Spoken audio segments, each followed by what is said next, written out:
interesting. There was obviously Kieran McKenna was doing his press duties at Ipswich today. Match day -1 they call it, and it was being presented. I felt down south as well. Well, that's him. He's ruled himself out. But if you actually listen to the substance of what he said, there was no definitive answer Yeah. given. In fact, it was exactly the answer that you would give if you were still wanting to make sure that the iron was still in the fire. So I think that's been misrepresented a little bit. Exactly what Kieran McKenna said.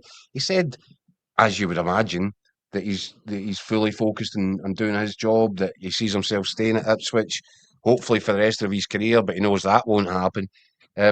So basically, he said kind of. Apart from, I don't know if they were expecting him to stand up and say, "Yes, guys, I want you to know I'm out of here. I'm gone. Celtic have come calling." When asked if there had been any approach, he said, "I don't know. I'm just focusing on," and that wasn't a denial either. So I felt it was a very curious way to package it up. And I think he remains a person of significant interest for Celtic. The word coming from Ange Postecoglou's camp seems to be a little bit more definitive, and it kind of feeds into what I'd said a couple of days ago, Daniel. I know guys that are really close to him down under, and their view has been long held that Ange just isn't a guy that goes back and does it again. That would need to be a sort of he'd need to be bending his own or breaking, shattering his own rules to be interested. I think there's also a not insignificant matter of his gardening leave payments from Nottingham Forest. So that's as much as I think that's the perfect fit for Celtic right now. I think it looks unlikely, and it has looked unlikely from the start, which is probably why Martin O'Neill's been brought in just now with Sean Maloney. Hold the fort. Let's assess some options. And obviously, Martin O'Neill did talk about the kind of profile of a younger coach for the permanent job. Craig Bellamy, I see people down south again seem to be suggesting that he's unlikely to fancy this. I'm not entirely sure about that either. I think it's a really complicated situation because he's got 2 games. Well, I was going to say it is next month. It's still next month, but November 15th and 18th against Liechtenstein and North Macedonia. And if Wales win both of these games, they will claim second place in the qualification group and go through into the playoffs, which wouldn't be until March. And he would then be the playoffs away from getting to a World Cup. Yeah. That is going to be complicated. But I'm just getting a feeling from people that I've spoken to around it that think he's he probably feels he's a bit too young for international. What is he just now, 46, Craig Bellamy? I think he would really welcome the opportunity of getting back into daily coaching routine at club level, especially at a club the size of Celtic. So I wouldn't rule that out. As much as if there's any Welsh people watching this right now, I apologise. Please don't come at me. Because obviously he's a really passionate Welshman, and that's a given. I think Celtic would cause him a problem. It could cause him a problem if the question was asked. So I'm not putting a line through either of those names just now. And there are others, aren't there, Scott? We were talking about the Bruges manager. He certainly isn't putting that much distance between himself and a possible invitation for talks. No, he's not. And it's interesting. I mean, obviously, we dealt with him fairly recently when Bruges came to Celtic Park, and then even more recently, obviously, when they hammered Rangers in the Champions League qualifier. And certainly the way he kind of conducted himself both of those times when we can interviewed him pre-match and post-match, and also how the team played in those games. I mean, both of those times, I remember being at Celtic Park that night. Celtic managed to take it off them, but I mean, he stole a point off Bruges. Bruges are really good that night. Yeah.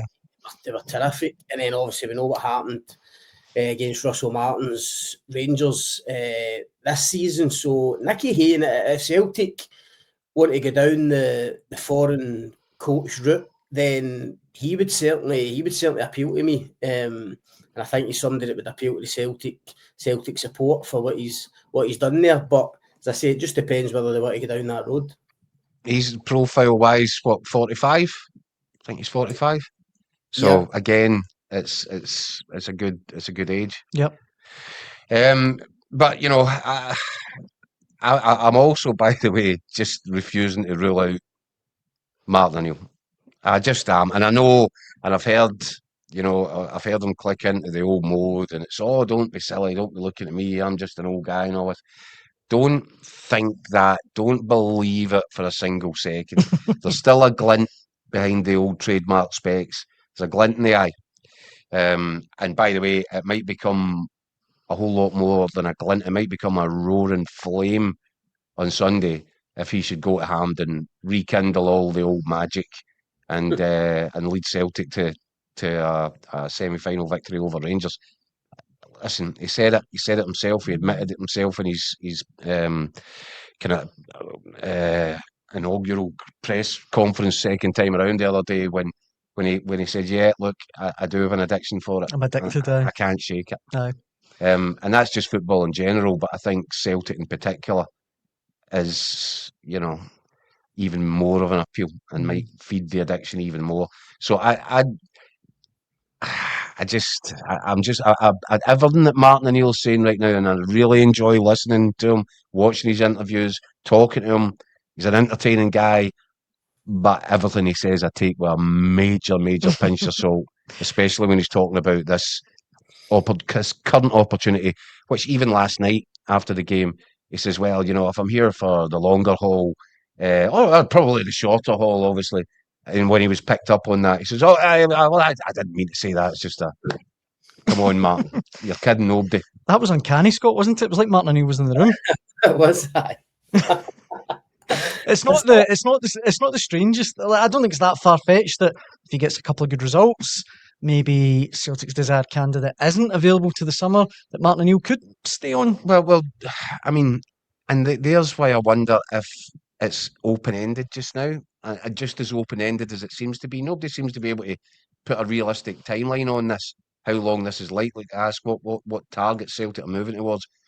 And again, that feeds a little bit towards Craig Bellamy, because he's got 2 games in November, after which he could be absolutely free. Yeah. I mean, he'll still be contracted to the Welsh FA, but he's not going to the World Cup. So are Celtic hedging their bets, waiting to see how these games go? What if Craig Bellamy says, well, look, guys, I've actually qualified as now for the playoffs. I couldn't possibly bail on my country now. I would need to at least see out these games. In which case, would Martin O'Neill be happy to hang around till March? Would Martin O'Neill be happy to hang around at the end of the season and wait for Craig Bellamy to come back from the World Cup? I don't know. It's all up in the air. I don't know, but there's a little bit of mischief in his Mischief eyes. afoot. Yeah. Mm-hmm. We've got plenty of comments coming in already. If you're watching at home and you want to get involved, please do so. Let me throw a few of these at you guys. Gianni, our old pal Gianni, says Decanio would be ideal for the media. That would be good. Gianni, where's Paolo Vanoli? Is he not getting the Celtic job? He's getting his Ryanair flight over. John says Ange wouldn't work with the board anyway. Mark says, can't see Celtic paying compensation and giving him the money. I think he means McKenna. Sean says, if Bellamy gets a playoff spot, there's no way he's walking away from the Wales job. Gianni again actually says, Bruges in the Champions League, surely he'll be eyeing a bigger job, likewise the Bodo Glimt manager. And Davey says, personally, I'm slightly concerned that Celtic are actively seeking a manager at this moment in time. I want Martin to stay to the end of the season all day long. I think there was a lot of Celtic fans last night, Scott, that enjoyed that kind of trip down memory lane, a bit of nostalgia, O'Neill leaping on the line like it was 20 years ago. I think you're right.